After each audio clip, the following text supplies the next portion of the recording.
Hello everyone and welcome back to STW Sports, and today I'm going to be ranking all 20 Premier League captains from worst to best.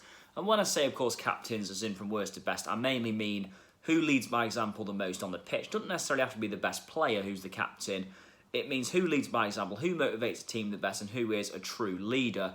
I've managed to do all 20, of course difficult one, always going to be controversial no matter who I choose. There isn't really many bad Premier League captains, to be honest with you, but I have to rank them from 20 to 1, so yeah, we'll see how I get on. Number 20, Fernandinho. Starting rather controversial, Fernandinho has been an excellent player at Manchester City since 2013. Brilliant on the pitch, been the glue in the holding midfield role for many years, played centre-back last season for them.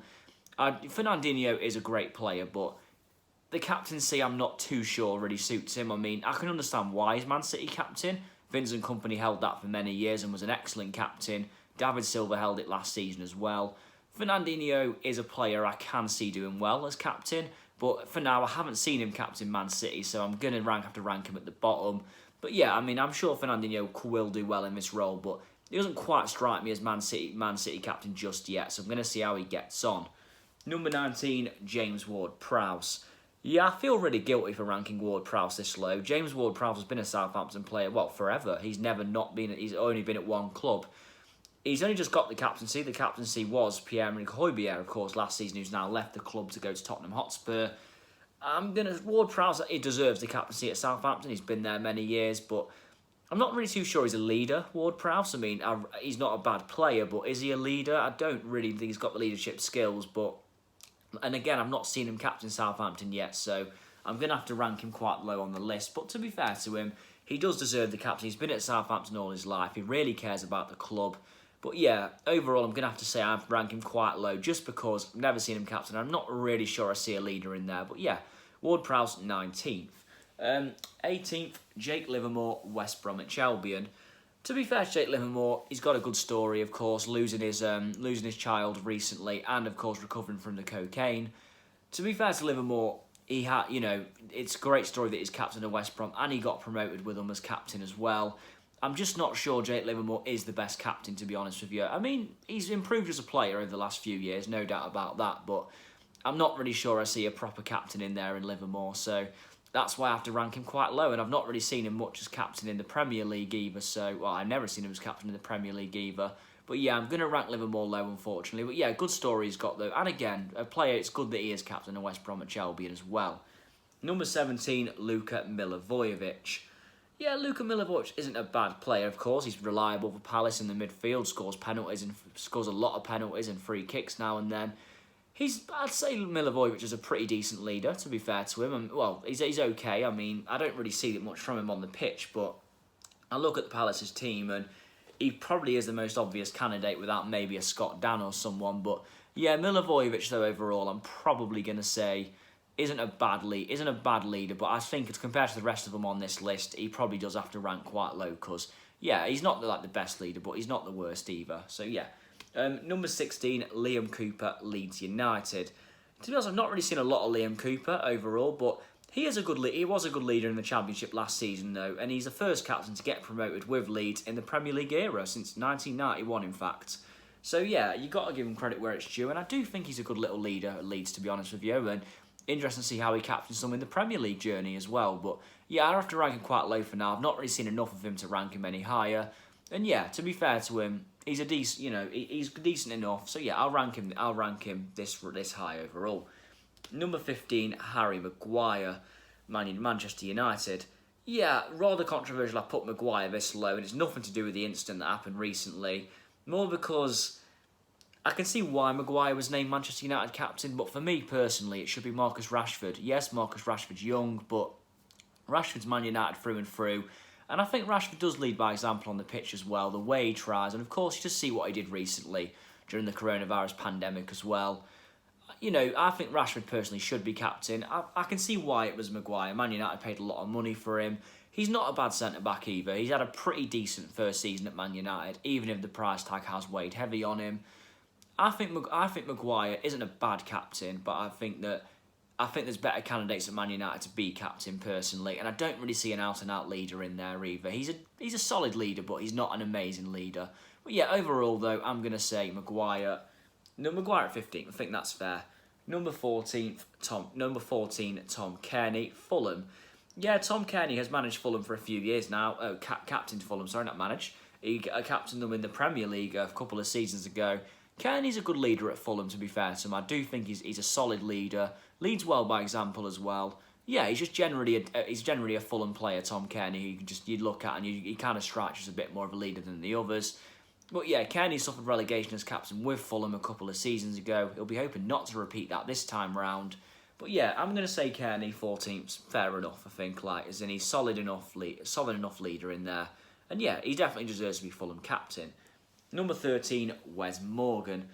Yeah, I feel kind of bad ranking Wes Morgan this low. This man has captained Leicester City to a Premier League title, but the only reason he does rank this low is because he's not really, he's not played much the last couple of seasons, and he's not been great for it as a player other than that one season when Leicester did win the Premier League, but he has always been a very good leader, Wes Morgan, but I think his career's kind of coming to an end now as well, so he doesn't really play enough. That's why I'm going to rank him this low on the list. But yeah, I think Morgan, the guy's got pretty much the keys to the city at Leicester. He's captained them to a Premier League title. I mean, that season was incredible. Morgan's a good leader and he is a good role model on the pitch, but overall I'm going to have to rank him a little bit lower just because he doesn't really play anymore and he is coming towards the end of his career. So yeah, I'd rank Wes Morgan 13th. Number 12, Cesar Azpilicueta. Again, I feel quite bad doing this. Azpilicueta has been an excellent player for Chelsea over the last few years, well, since about 2013. And there's no, but I mean, as a leader, he's a good player. I can see why he's Chelsea captain. He's been there a long time. He does lead by example. He's a brilliant role model, Azpilicueta. But I can't compare him too much to John Terry. I'd feel bad if I compared him to John Terry as a leader. But I don't really see a full leader in Azpilicueta. I see a good role model without being a full-on leader. But to be fair to him, though, he is very good Azpilicueta, so I will rank him a bit higher because I do still see something in him, and he has won trophies at Chelsea as well. But yeah, overall, though, Azpilicueta 12 seems fair enough. I don't think he's the best leader, but a good player and a good role model. Number 11, Jamal Lascelles. Yeah, Jamal Lascelles is one of the best Newcastle defenders of recent times, and Lascelles is a pretty good leader, to be fair to him as well. I do like Lascelles. I think he's got something to him. And, he does have an influence on the Newcastle back four. When he doesn't play, you really notice. So, yeah, I'd say Lascelles is a good leader a good leader at Newcastle. Organises the defence well. And he is good. I'm surprised Newcastle have kept hold of Lascelles for this long, to be honest with you. I thought he'd be gone by now. But, yeah, fair play to him, though. Decent leader. I'd say he deserves to rank around the middle of this list, as he has done. Number 10, Billy Sharp. I mean, Billy Sharp has been a fantastic player for Sheffield United overall over the years. The way he's came up through the divisions, I'd say he's a very good leader, Billy Sharp, really. He does lead by example on the pitch. Got a good story to him, the way he rose through the divisions. Yeah, I'm going to say Billy Sharp deserves to be mid-table roundabout. Doesn't really play an awful lot anymore, so again, well, he plays enough, but not loads and loads, so yeah, I'd say 10th's fair for him, because he is a good leader, a very good Sheffield United servant. So yeah, I'd say 10 because he is, he's got something to him, Billy Sharp, that I do really like as a captain. Number 9, Lewis Dunk. Yeah, Lewis Dunk again, very good captain at Brighton for me. Leads by example, good defender as well, Lewis Dunk. Kind of underrated, really. Deserves an England call-up, I'd say, Dunk. He's one of them players who gets overlooked too often for that England shirt. I don't see why he shouldn't be given an England call-up, to be fair, at one point of his career. But yeah, as a captain, though, he's done brilliant for Brighton, hasn't he, as a captain? So no doubt he deserves to be their captain. A good leader as well, organised the defence really well. Yeah, I'm a big fan of Lewis Dunk, and I think he's a good captain as well. Yeah, 9th's about right, I'd say. Number 8, Ben Mee. Yep, same as Lewis Dunk, really. Not really much different to say on Ben Mee. Very good captain.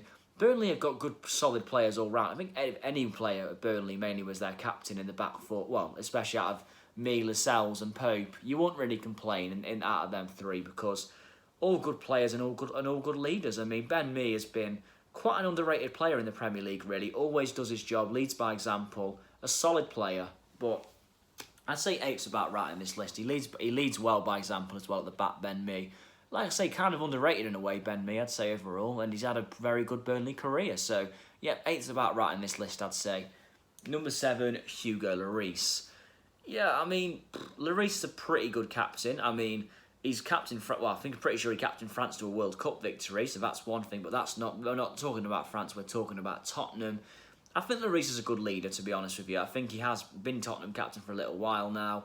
Yeah, I'd say Lloris is a good leader, and yeah, I think he deserves to be 7th on the list. I think that, you know, he's been a good leader. He's good for Spurs, and he leads. Yeah, he just leads well by example. Lloris in the goal, even if he has had a couple of things go on in his outside of football. I think Lloris 7th is about right, really. The way he's gone at Tottenham as well, and how long he's been there as well. It's 2012, so yeah, I'd say Lloris is about right at 7th. Number 6, Pierre-Emerick Aubameyang. Yeah, this is largely down to the fact that Aubameyang is Arsenal's best player, but Aubameyang does lead well by example. I do see a bit of a role model in Aubameyang, to be fair. I mean, I never really thought at first he'd earned that captaincy. Aubameyang kind of reminded me of when Robin van Persie had it at Arsenal, just because he's their best player and he scores all the goals. But to be fair to Aubameyang, though, he does have a good leadership skills too, and he does lead Arsenal very well on the pitch as well. He is someone who does try and drag the team forward. So yeah, I'd say Aubameyang is a good captain of Arsenal. Everyone else I can't think of anyone else who could be captain in the Arsenal team, really. So he's an obvious choice for captain.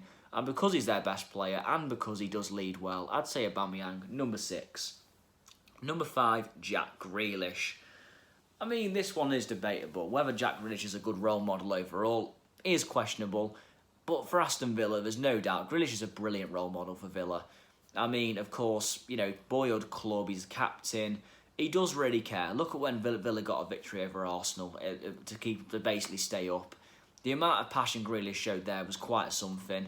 I do think Grealish is a good leader, to be fair to him. He does, you know, he does care a lot and he does get drive on the pitch and he does show passion. So overall, that's all you can ask for in a captain. And Jack Grealish has all of them qualities and he's Aston Villa's best player. So yeah, I mean, it's brilliant. It's great overall, really, for Grealish, the situation he's in. Will he lead the club, though? I'm not too sure. But yeah, Villa captain, and I think he's a good captain as well. Number 5. Number 4, Seamus Coleman, Everton. Yeah, Seamus Coleman is an Everton, I don't know about legend, but he's certainly a cult hero. Seamus Coleman's been a very good Everton player down the years. I'm surprised Coleman stayed at Everton for so long, really. I mean, certainly had a chances to move in the past, but Coleman overall, though, has been an excellent Everton player. He's a good leader, Coleman. He's a proper role model on the pitch as well. He's one of them players who it's very hard to dislike in Seamus Coleman. So yeah, I'm going to put him at number 4. I think he's a very good leader at Everton and a very solid player as well. And he, of course, he really does care about the club as well. He's been there a long time now. So yeah, Coleman at number 4. Number 3, Mark Noble. Yeah, I mean, Mark Noble's an excellent leader at West Ham, really. He is someone who, he really cares about the club. He's Mr. West Ham, so I'd feel bad for not putting him high in this list, really. I mean, people can say about Mark Noble's ability that, of course, he's had always that debate of, oh, he should have played for England. Whether he should have or not, there's no doubt Mark Noble as a professional and a leader is very good, despite what anyone thinks about his ability. So I can see why he's West Ham captain. He is Mr. West Ham, really, and yeah, he deserves to rank high on this list, really. He's a great leader around the club, so yeah. Number 3 for Mark Noble. Number 2, Connor Cody. Yeah, I've said it a lot on these videos. Connor Cody is one of the most underrated players of recent times, in my opinion. What he's done at Wolves gets very overlooked, really. He's came in, ever since he's been captain, Wolves have been promoted, then they've finished 7th twice. And they've been to an FA Cup semi-final and a Europa League quarter-final. Connor Cody is an excellent leader, in every sense of the word, Connor Cody. He puts the team before himself, which is something you really want in a captain as well. Yeah, I just admire Connor Cody for the player that he is. I think he's excellent. I think he's one of them that Wolves should have no one else as captain other than this guy. And they've got players like Rui Patricio, João Moutinho, who are experienced Portuguese internationals, played many games for the country. But Connor Cody, though, is no doubt the right man to be the captain.